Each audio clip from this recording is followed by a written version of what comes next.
चतुर्थी की कथा सुनाते हैं, पावन कथा सुनाते हैं। हम पार्वती नंदन गणेश की महिमा गाते हैं, हम कथा सुनाते हैं। हम एक दंत संकष्टी चतुर्थी की कथा सुनाते हैं, पावन कथा सुनाते हैं। हम पार्वती नंदन गणेश की महिमा गाते हैं, हम कथा सुनाते हैं। जो व्रत ये करते हैं गणपति संकट हरते हैं, जो व्रत ये करते हैं गणपति संकट हरते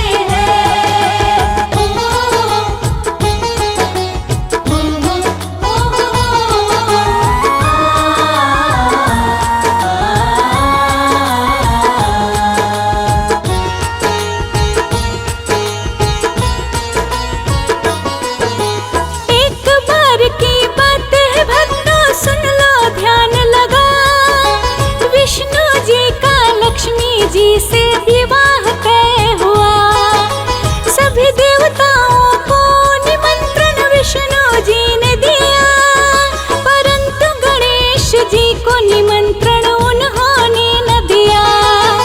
सभी देवता पत्नी के साथ में आ गए, विवाह की तैयारी में तो वह सब लग गए। उन सब ने देखा गणेश जी कहीं दिखाई न दे रहे, फिर आपस में सारे देवता चर्चा करने लगे। आगे क्या हुआ भक्तों ये हम तो बतलाते हैं, पावन कथा सुनाते हैं। हम पार्वती नंदन गणेश की महिमा गाते हैं, हम कथा सुनाते हैं। जो व्रत ये करते हैं गणपति संकट हरते हैं, जो व्रत ये करते हैं गणपति संकट हरते हैं।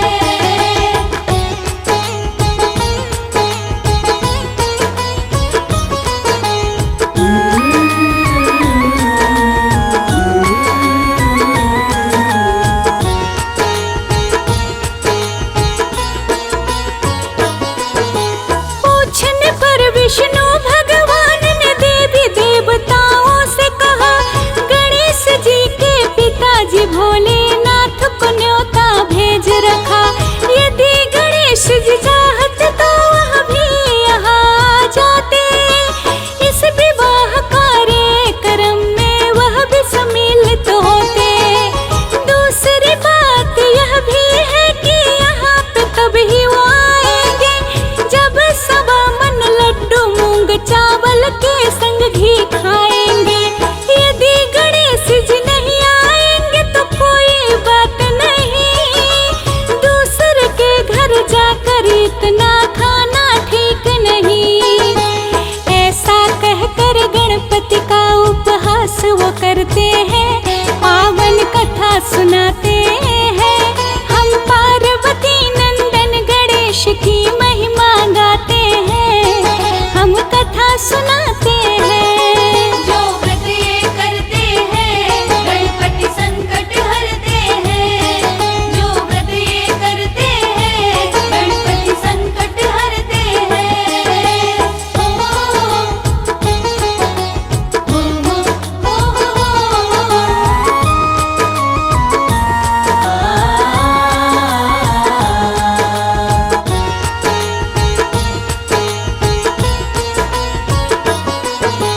किसी ने एक सुझाव दिया तब विष्णु जी को, बुला के गणेश जी को द्वारपाल बना दो।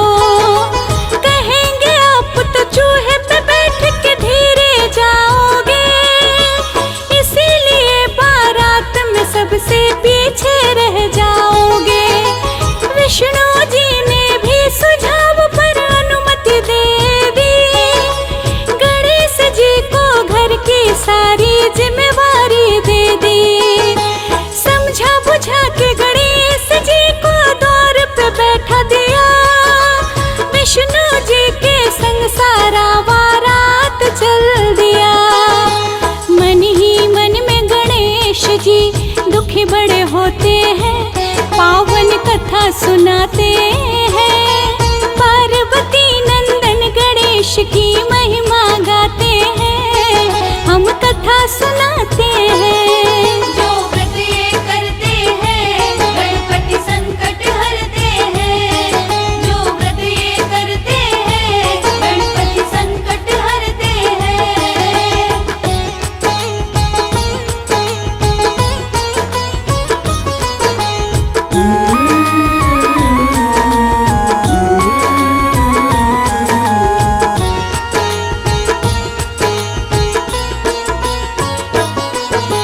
नारद जी ने द्वार पे बैठने का कारण जब पूछा, विष्णु जी ने मेरा बड़ा अपमान किया ये कहा।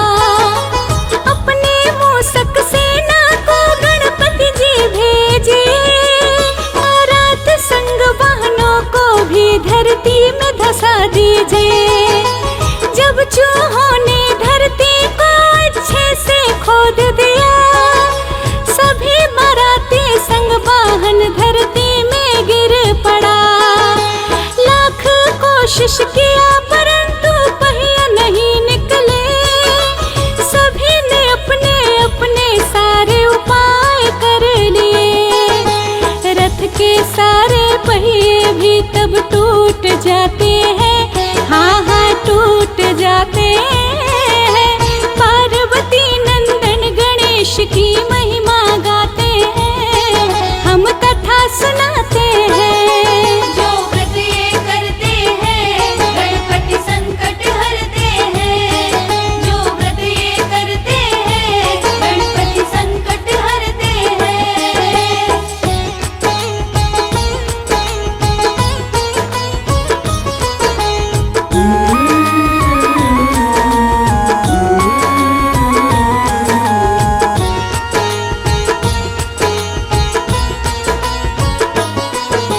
पास के खेत में खाती देख कर सबने उसे बुलाया।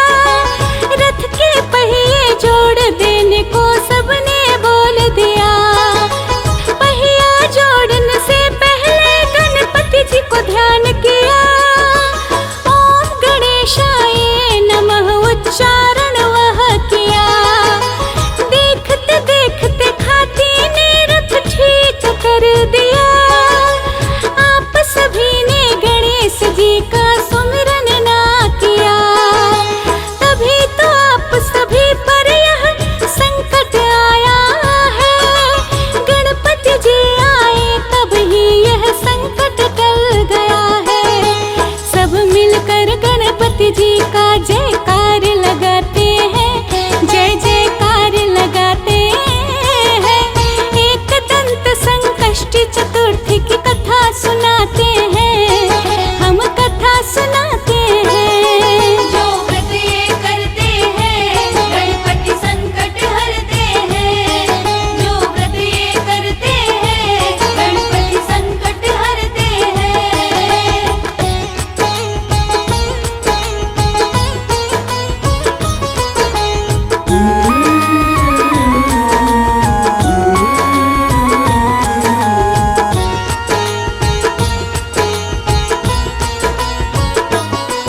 जयकार करके सभी बाराती आगे चले गए। विष्णु लक्ष्मी विवाह भी संपन्न हो गए। कार्य संपन्न हुआ जब तो सब अपने घर को गए। विष्णु लक्ष्मी जोड़ी देख के सब ही मुस्काए। जैसे आपने विष्णु जी का कार्य सिद्ध है किया। जो भी ध्याए उसको वांछित फल है दिया। जो भी यह व्रत करते हैं उन्हें विघ्न नहीं है आता। गणपति के कृपा से सारे संकट टल है जाता। रश्मि वाणी मिलके गणपति को मनाते हैं, पावन कथा सुनाते हैं।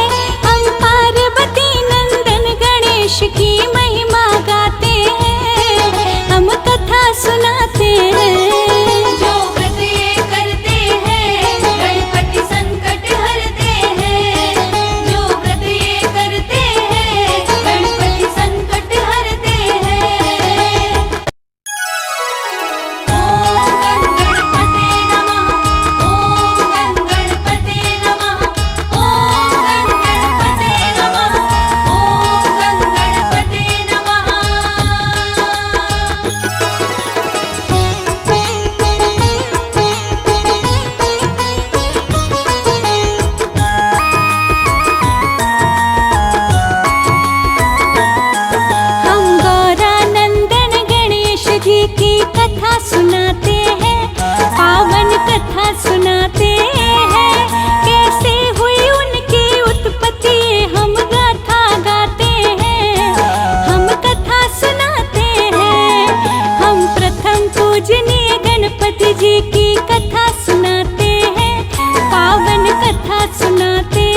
शिव का राते लाडले वह प्रथम पूजनीय का। एक बार जब पार्वती माँ नहाने को चली, स्नान से पूर्व अपने देह में अपटन मल लई। स्नान को जाऊं गुफा में तब तो कोई ना जाए, द्वार पे किसको खड़ा करूं ये सोच में उनको आए। अपने देह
खुशी से सब अपने लोक को जाते हैं, पावन कथा सुनाते हैं।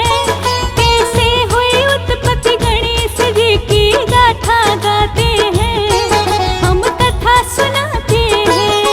हे विघ्न हरता गणराज, करते सब पूर्ण काज। हे विघ्न हरता गणराज, करते सब पूर्ण काज।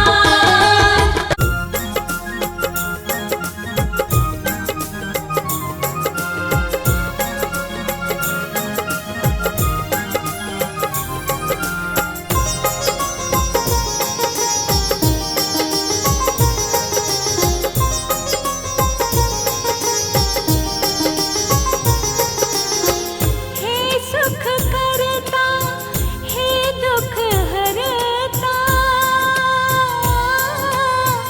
मंगल कारक विघ्न हरता। गणपति बप्पा मोरया, मंगल मूर्ति मोरया।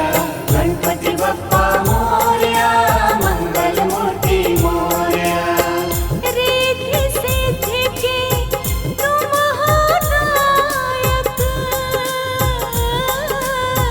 भक्तन के प्रभु शुभ फलदायक।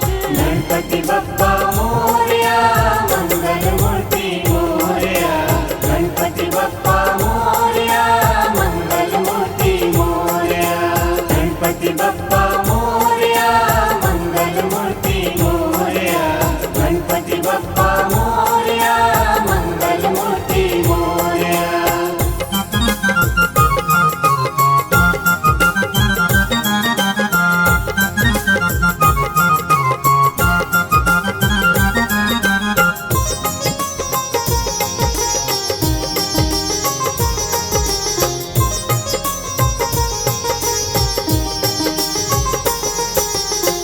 सबसे पहले होती है पूजा, गणपति तुझ सा देव न दूजा। गणपति बप्पा मोरया, मंगल मूर्ति मोरया। गणपति बप्पा मोरया, मंगल मूर्ति मोरया। हे जगवंदन गौरी नंदन, भाल शोभे है तिलक चंदन। गणपति बप्पा मोरया, मंगल मूर्ति मोरया। गणपति बप्पा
गणपति बप्पा मोरया मंगल मूर्ति मोरया गणपति बप्पा मोरया मंगल मूर्ति मोरया गणपति चरणन है सुख धाम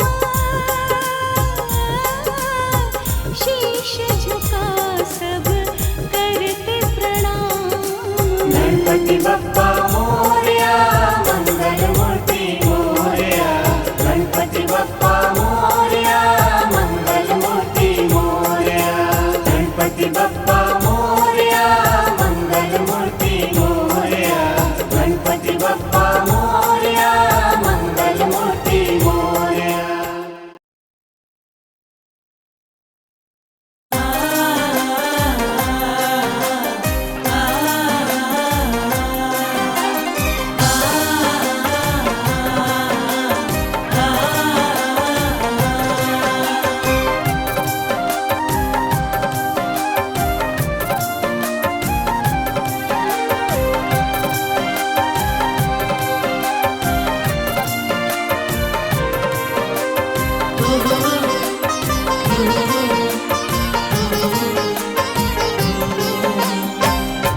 पहले मनाओ श्री गणेश जी सब पूरे हो काज रे पहले मनाओ श्री गणेश जी सब पूरे हो काज रे पूरे हो काज रे पूरे हो काज रे पूरे हो काज रे पूरे हो काज रे पूरी करे मनोकामना गणपति महाराज रे पहले मनाओ श्री गणेश जी सब पूरे हो काज रे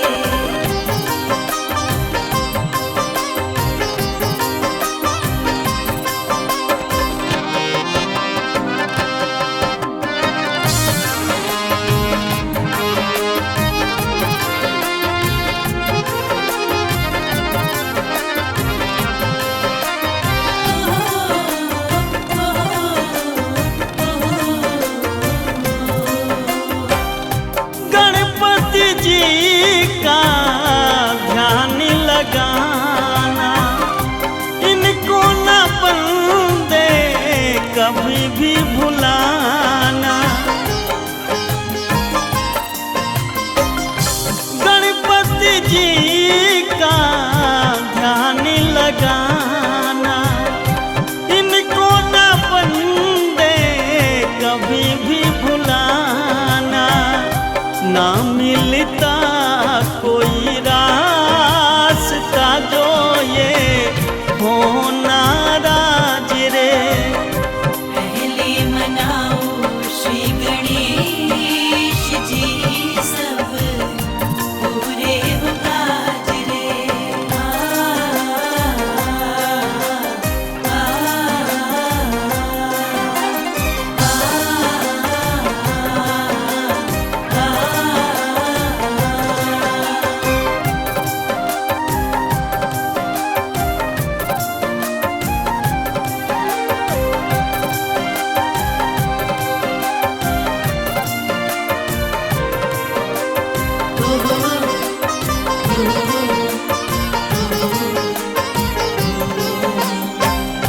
सबसे पहले इन्हें मनाते मुँह मांगा फल वो तो पाते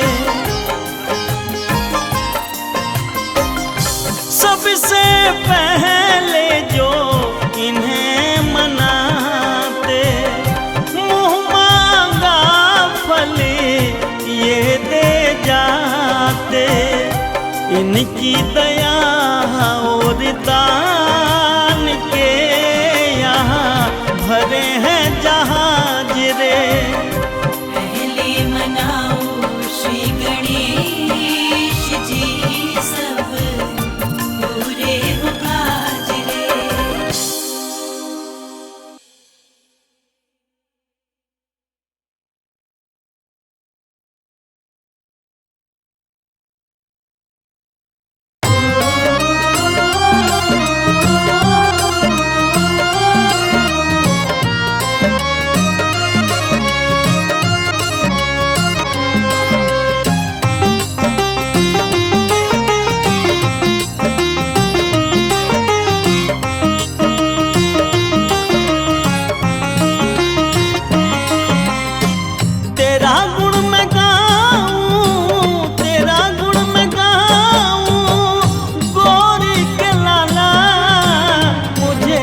संभालो तुमने सबको संभाला। मुझे भी संभालो तुमने सबको संभाला, मुझे भी संभालो।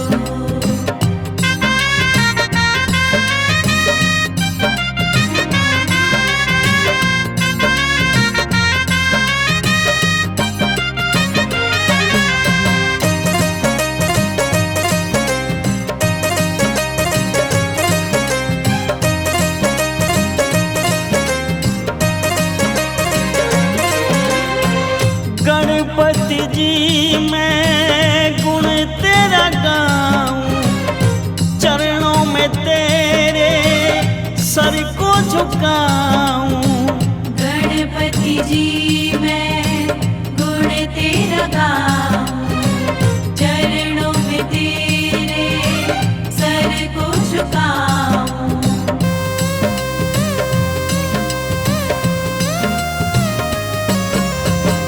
गणपति जी मैं गुण तेरा गाऊं, चरणों में तेरे सर को झुकाऊं।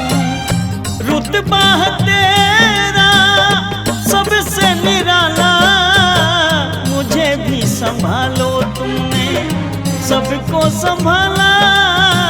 मुझे भी संभालो, मुझे भी संभालो तुमने सबको संभाला, मुझे भी संभालो।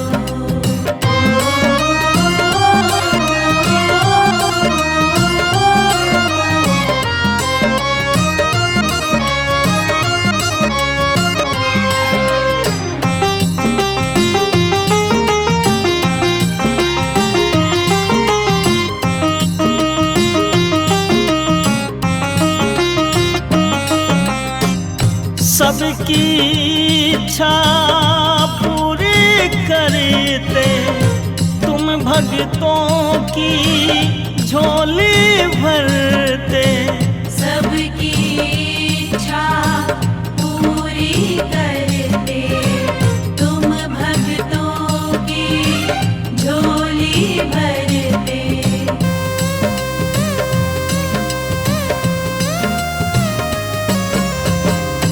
सबकी इच्छा पूरी करते तुम भक्तों की झोली भरते।